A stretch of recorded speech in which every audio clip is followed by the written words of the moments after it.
পৃথিৱীৰ ভৱিষ্যতক মঙ্গল গ্ৰহত ট্ৰেন্সফাৰ কৰিবলৈ নাসা ইছৰোৰ লগতে অন্য আগশাৰী দেশবোৰেও ৰিচাৰ্চ মিছনত লাগি আছে।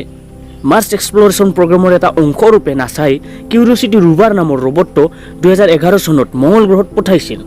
এই কাহিনীটো আমি কিউৰিঅচিটি ৰোভাৰৰ এটা ভ্লগ আকাৰে দেখাবলৈ চেষ্টা কৰিম।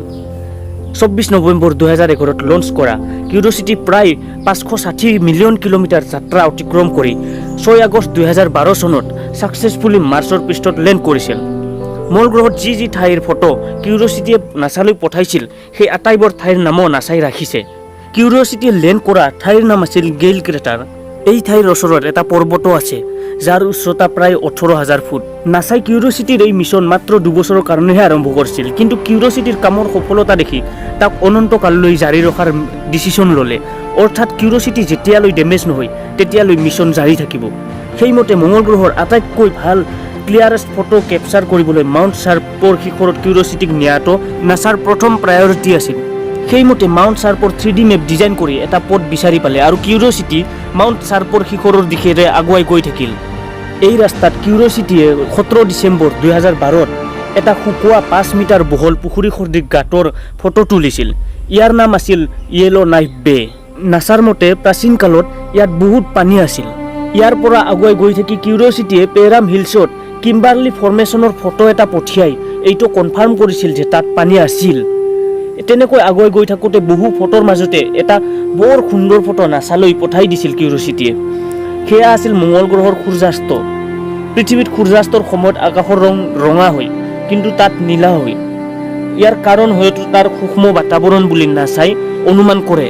পিছত কিউৰিঅচিটি ৰভাৰে মঙ্গল গ্ৰহত দেখা প্ৰথম বালিচৰ বেগনল্ড ডিউনৰ ফটো পঠাইছিল। ইয়াৰ দৈৰ্ঘ্য প্ৰায় 35 কিলোমিটাৰ আৰু ই 1 পৰা 2 কিলোমিটাৰ বহল। ইয়াৰ পিছত কিউৰিঅচিটিয়ে আন এটা বালিচৰ নামিব ডিউনৰ ফটো পঠাইছিল। ইয়াৰ উচ্চতা প্ৰায় 13 মিটাৰ আছিল।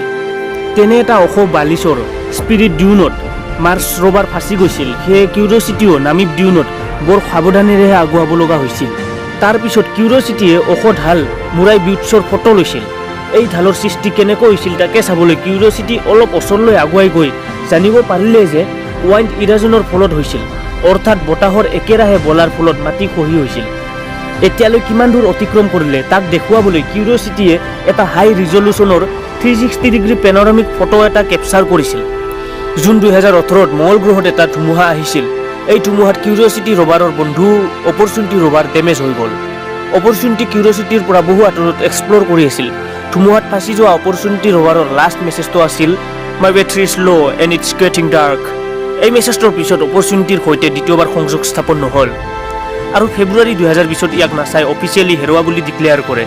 কিউৰিঅচিটিয়ে ধুমুহাৰ ফটো নাছালৈ পঠাই দিছিল। কিউৰিঅচিটি যি ঠাইত আছিল তাৰ পৰা এতিয়াও 3 মাইল অৰ্থাৎ 6 কিলোমিটাৰ দূৰত্ব অতিক্ৰম কৰিব লগা আছিল। কিউৰিঅচিটি নিজৰ চেল্ফি ল'বলৈ পাহৰা নাছিল আৰু আৰ্টিফিচিয়েল হাতেৰে নিজৰ চেল্ফি তুলিছিল।